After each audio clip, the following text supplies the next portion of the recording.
show that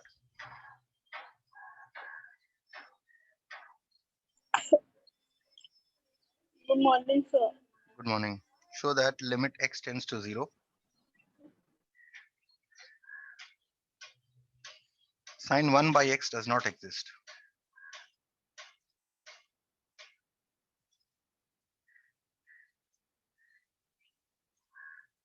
Okay, so how will you show that this does not exist? What are the two conditions for the existence of a limit? That the left hand limit and the right hand limit must exist uniquely, and they must be equal in values. Okay, so first we calculate the right hand limit.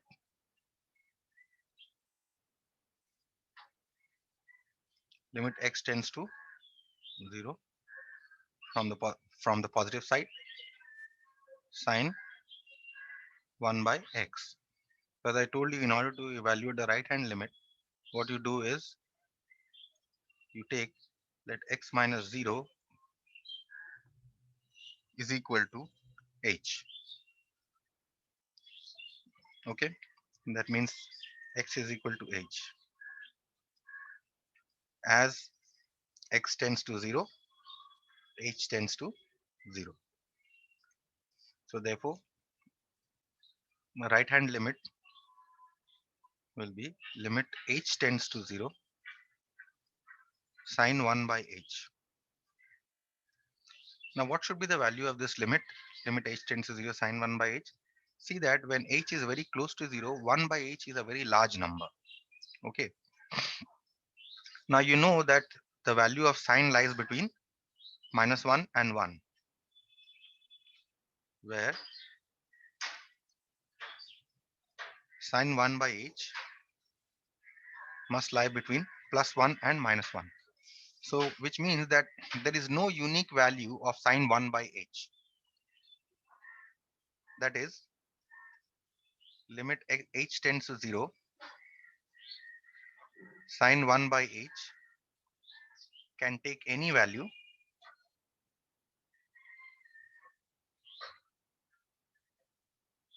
between minus 1 and plus 1, inclusive of both, that is minus 1 and plus 1. That means sine 1 by h does not have a unique value. That is, right hand limit does not have a unique value.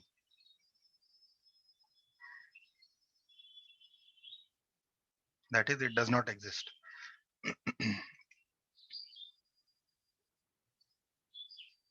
So what was the condition for existence of a limit? That the right hand limit must exist uniquely and the left hand limit must exist uniquely. But here we see that the right hand limit only does not exist uniquely. So from here only directly we can see that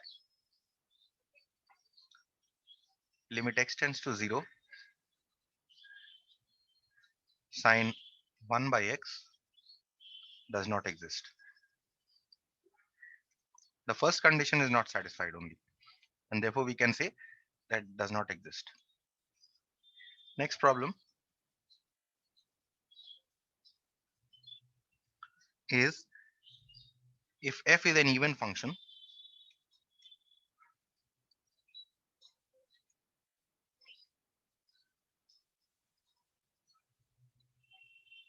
then prove that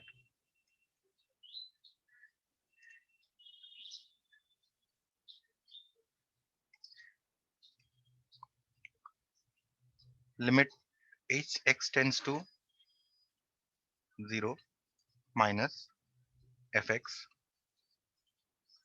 is equal to limit x tends to 0 plus fx whenever they exist.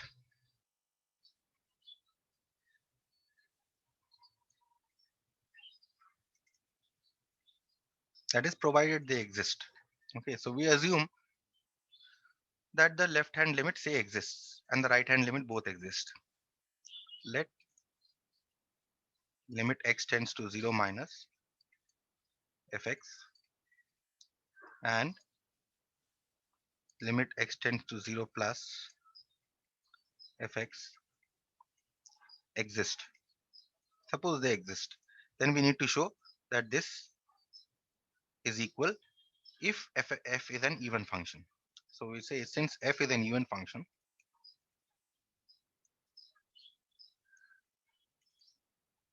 if you remember, I had discussed even function. What is the condition for even function? F minus x must be equal to fx, right? So fx must be equal to f of minus x. So we have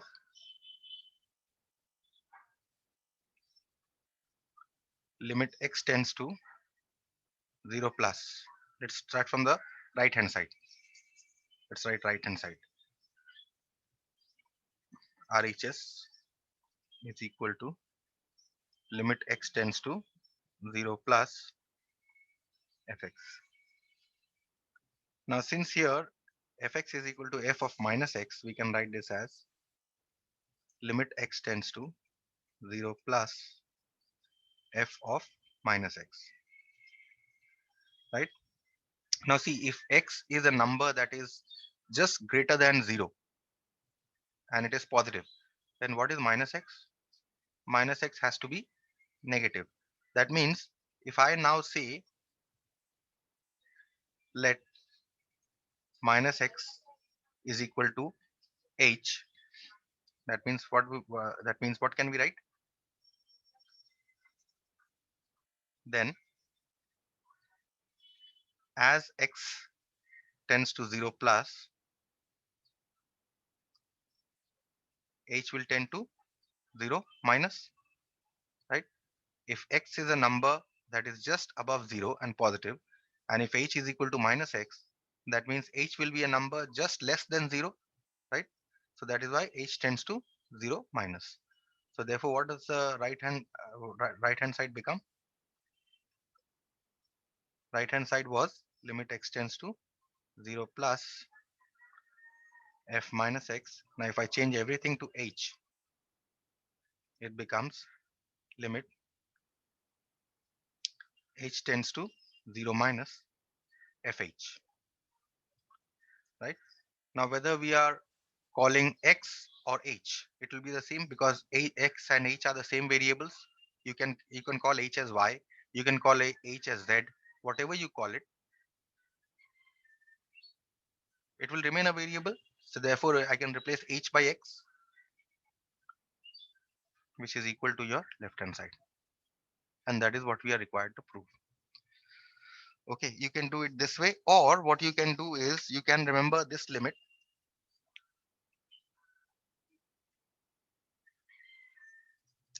that limit x tends to 0 plus fx is the same as, let's say, minus x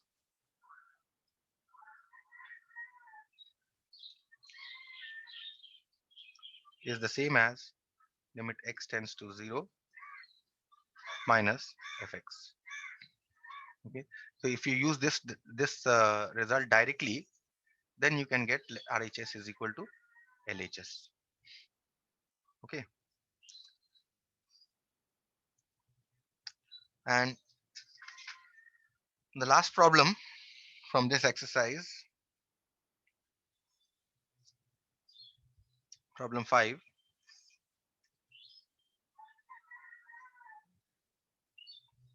is for what values of p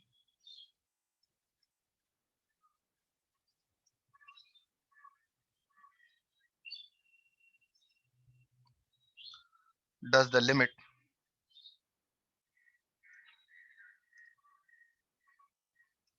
x tends to 1 fx exist, where f is defined by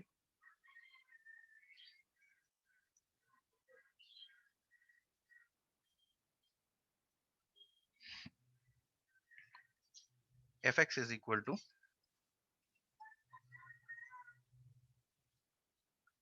the fx is given as a piece function 2px plus 3 if x is less than 1, and 1 minus px square if x is greater than 1. So we'll use the condition for the existence of limit. Okay. So for what value of p does this limit exist? So suppose I say let limit x tends to 1 fx exist. Okay. So therefore, what was the first condition? That limit x tends to 1 plus fx exists, and limit x tends to 1 minus fx exists uniquely. Right? So let's see whether x tends to 1 plus fx exists uniquely. So we have, Sir, my hmm, screen is fully blank. you come again. Okay, you come again. If it does not log in again, restart your phone and then come again. Okay. Okay, sir. Limit x tends to the right hand limit. We have limit x tends to 1 plus fx is equal to limit x tends to 1 plus. Now see, x is approaching 1 from values that are just higher than 1, so just greater than 1. So for x greater than 1, what is the value of the function? 1 minus px square. So that is why the value of function we'll take is 1 minus px square. Okay. Now in order to evaluate this limit, what we are going to do is we are going to put x is equal to 1. So 1 minus p into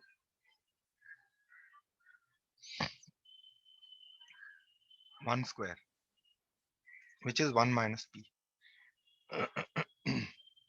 Okay. So this is the value of your right hand limit.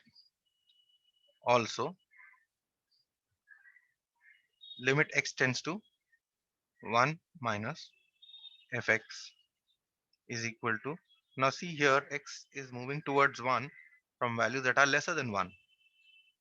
Okay, that means I will take, if x is less than 1, what is the value of the function? 2px plus 3. So we'll write 2px plus 3.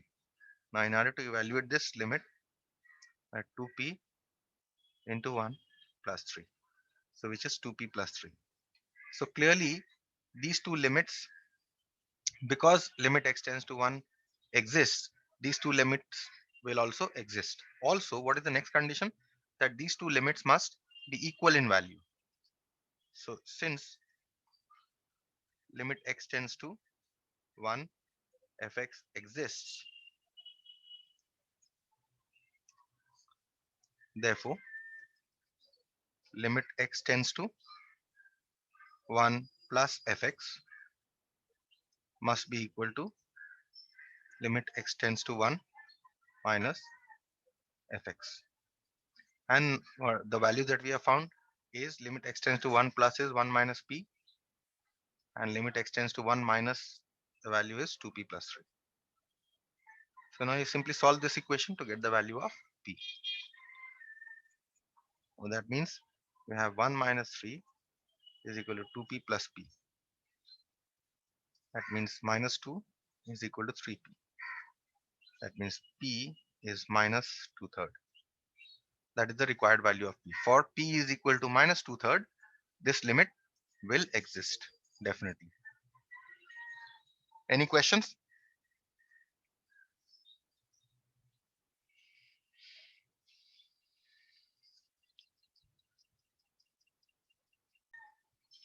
Before moving to the next exercise, we shall discuss some theorems on limits.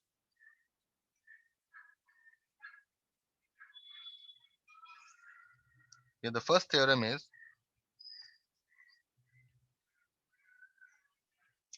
limit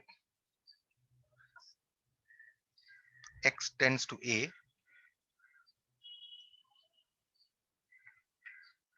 fx plus gx.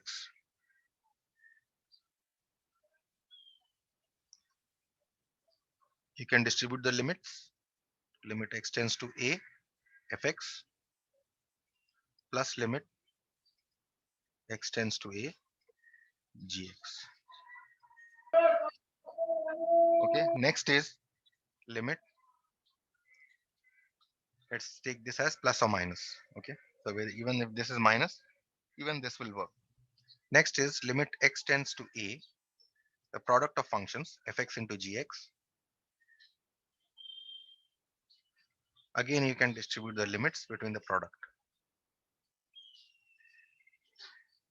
So this is limit x tends to a fx into limit x tends to a gx.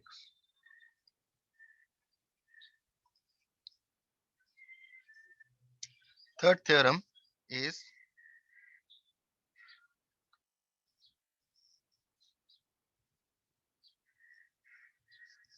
limit x tends to a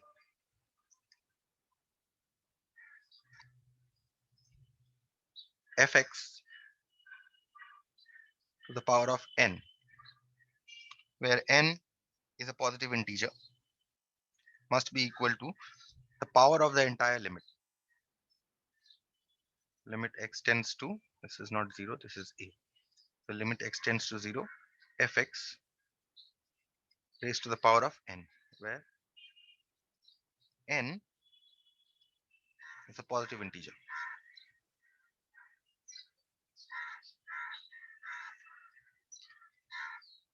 We shall be using all these theorems in limits.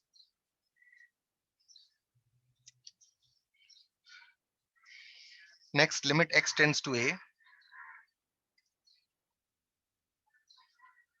fx to the power of gx.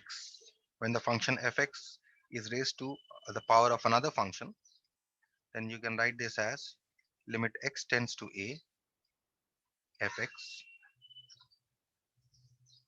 and you can raise this to the power of another limit, limit x tends to a gx. Okay, so limit distributes itself in the power also.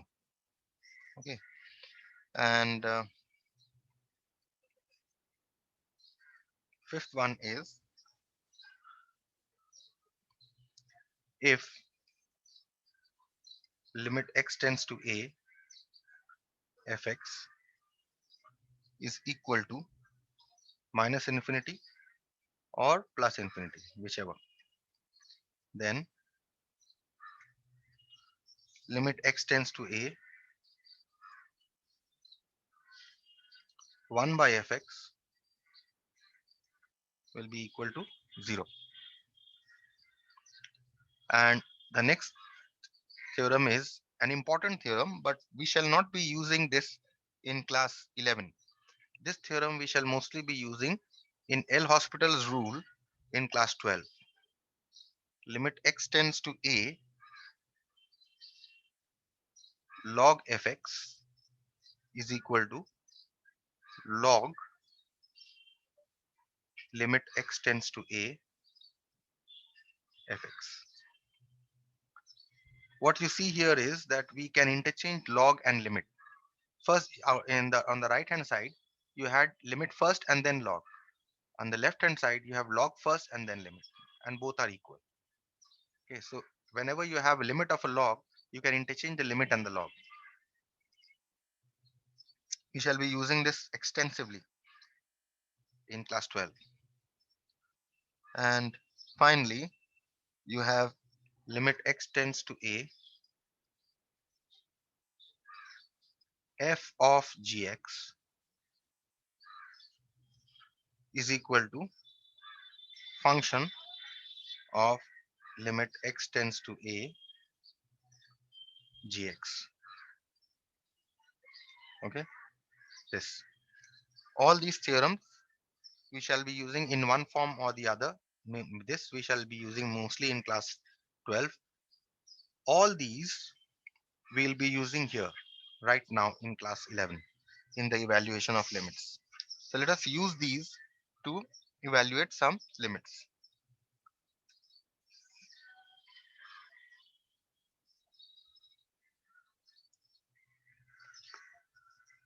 So first limit is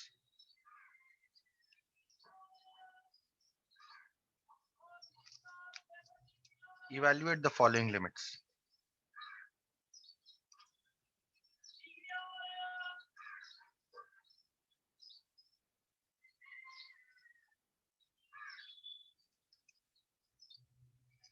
The first limit is, first question here,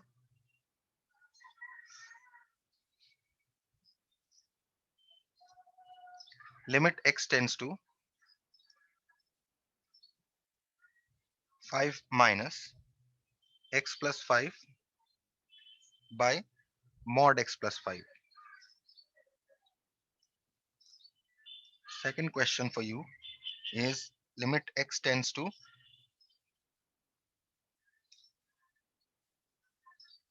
5 plus x minus this x under box brackets. Can you tell me what this means? X minus this box brackets. Can you tell me what this means? I have already discussed No, this. sir. Greatest integer function, remember I've discussed greatest integer function. Yes, sir. That is what the box Then bracket indicates, greatest integer function. Okay, so these three okay. limits we are going to evaluate to start with. Solution 1. So we have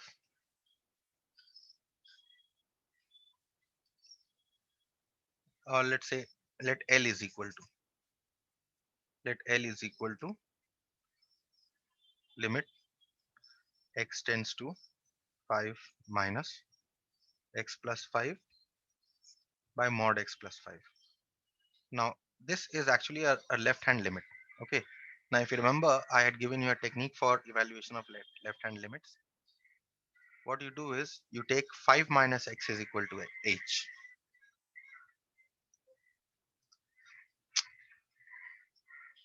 Five minus x is equal to h. So as x tends to 5 minus, h must tend to 0. This is the technique for evaluating your left hand limit, if you remember. Therefore L, if you convert everything to h, x tends to 5 minus becomes h tends to 0. Also, what can you say about x? If 5 minus x is equal to h, then you can say x is equal to 5 plus h. Okay, so therefore you replace x by 5 plus h. 5 plus h plus 5 by mod 5 plus h plus 5, which is equal to limit h tends to 0, h plus 10 by mod h plus 10. Now here is the interesting part. Now if h is very very close to 0, it is very small, whether it be positive or negative, whatever it is, but it is very close to 0, then h plus 10 will be positive. So this limit can now be written as limit h tends to 0. Let's write h plus 10 as it is. And what will the mod value of h plus 10? See that h is very small and very close to 0. 10 plus h will be positive. So therefore I can replace h mod h plus 10 by simply h plus 10. Because you need to note here that h plus 10 is positive. That means mod of any positive number that I take, I can remove the mod, isn't it? For example, if I have mod of half, a positive number, it will be equal to half. If I have mod of 5, it will be equal to 5. What happens for a negative number? Can you tell me? Sumit Gupta, Yes, what happens for a negative number? Sometimes why are you going away? where, sir? I was asking for you. 5 minutes back, I was asking for you. What happens for a negative number? Mod of a negative number? This is not third bracket. This should be mod. Tell me what happens for the mod of a negative number? Mod of a negative number. Suppose I So, say mod of -3, then what happens? so it will be mod of -3 only. Mod of -3, what can I write? Mod of -3, what is the value of mod of -3?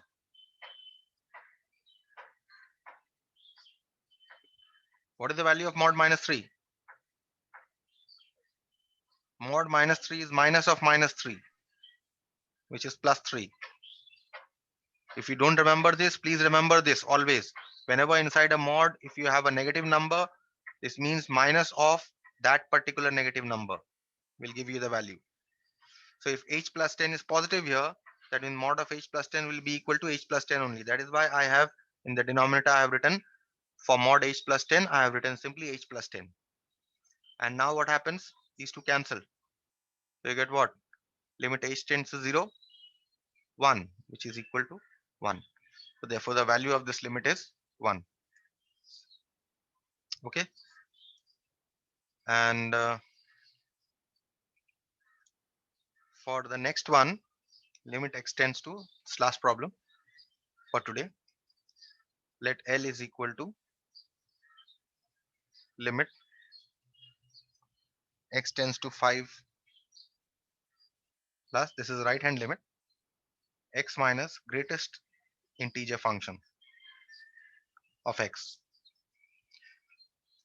So how to evaluate this? Again, same way. For in order to evaluate right hand limits, I say let x minus 5 is equal to h. So therefore, as x tends to 5 plus, h tends to 0, right? And what is x? Also, x is equal to x in terms of h is 5 plus h. Now let's put it here. What does L become? L becomes from x to h. If I'm transforming the variable, x tends to 5 plus becomes h tends to 0. And this x is 5 plus h. So let me just put 5 plus h for x minus, and again here greatest integer function of 5 plus h. Okay. Now we shall see what the value of this function is. What the value of this greatest integer function is. First of all, limit h tends to 0. 5 plus h we write as it is. Let's give a curly bracket. Now, greatest integer function of 5 plus h. If h is very small and very close to 0, then what is 5 plus h? It will be either just greater than, either it will be just greater than um, 5 if 0, if it is h is greater than if h is just greater than 0, 5 plus is 0.1, then it is 5.1. And if it is, if h is negative, that means it will be, that means this will if h is just less than 0, that means 5 minus say 0. Uh, say 0.1 again, or 0.01. This will be again a number that is just less than 5. So 5 plus h will be a number either just greater than 5 or just less than 5, right?